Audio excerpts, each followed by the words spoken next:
Okay, our final speaker today comes to us all the way from Michigan. He's one of the leadership of the Michigan Coalition for Responsible Gun Ownership. He's a respected author of several books about the Second Amendment and gun rights, and also the founder of the Second Amendment March. So I'd like to welcome Skip Coryell.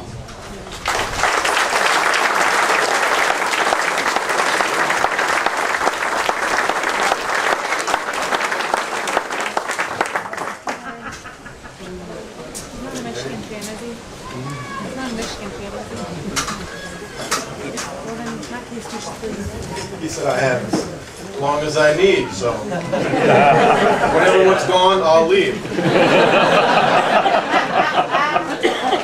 You still got the tickets, so don't go too far. Actually, no, I won't overly burden you with my eloquence, but like Daniel said, my name is Skip Coryell. I'm from Michigan. I'm from right here. You're from over there, okay. Yeah, Michigan people, they're a little funny that way. We don't use maps, we just hold up our hand and say, yeah, I'm from right over here. And people up in the UP, they're just out of luck. I was, well, a little bit about myself. I was born and raised there in Michigan. Did some time in the Marine Corps and went to college at Coryell University. Got a degree in English.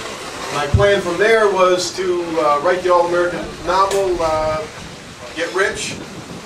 I'm still working on that part. And I'm 51. I've got 5 kids. I got one on the way. 3-year-old. I'm a stay-at-home dad. I really enjoy that part of my job.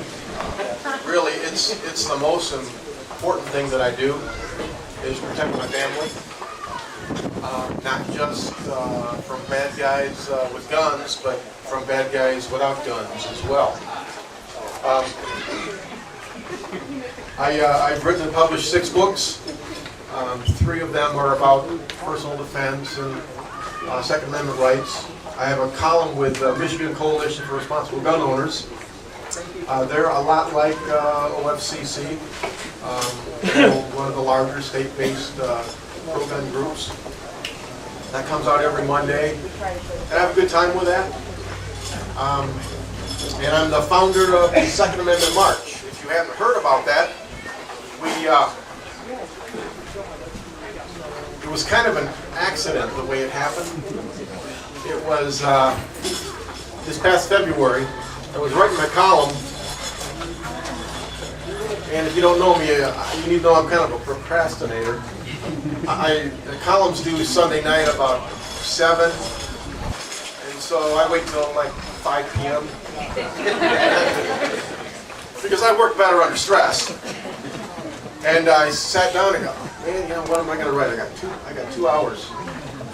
And I said, well, you know, I've been hearing a lot lately, people complaining, you know, about everything that's going on. You know, the last elections didn't go real well, and freedoms seem to be eroding more and more and more. Lately, the erosion's been in the form of tidal waves hitting the beach. So I wrote a column called Million Gun Owner March. And I didn't really expect to happen what happened. But all I did was I challenged people in Michigan to build me a website. I said, you build me a website, because I don't know how to do it. You build me a website, and I will lead a march, a Second Amendment march on Washington, D.C.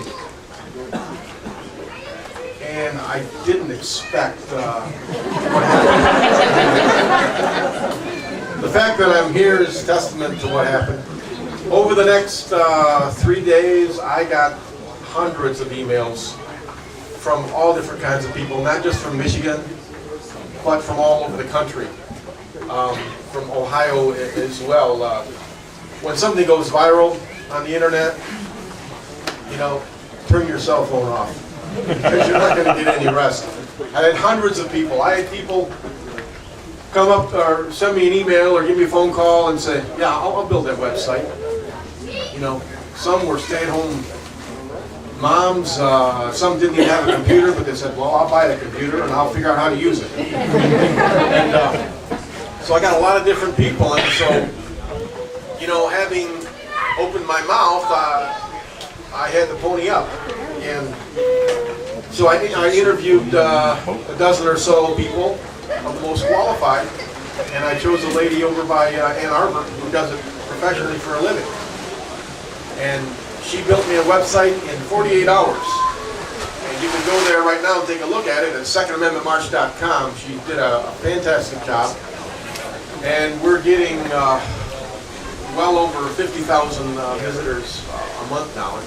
In fact, when it first came up, that first week, I don't know how many tens of thousands of people we had in the first week, but we got so many visitors that it crashed the server.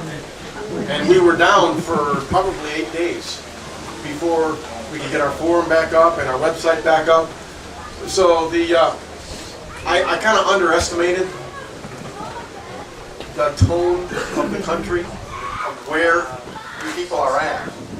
I should have had more faith before I opened my mouth. But I don't regret it. We are doing really well. Last time I said we're doing great guns, but that's kind of a pun. I was just up in Traverse City, I think 2 weeks ago. We had a Second Amendment Town Hall meeting up there in the park.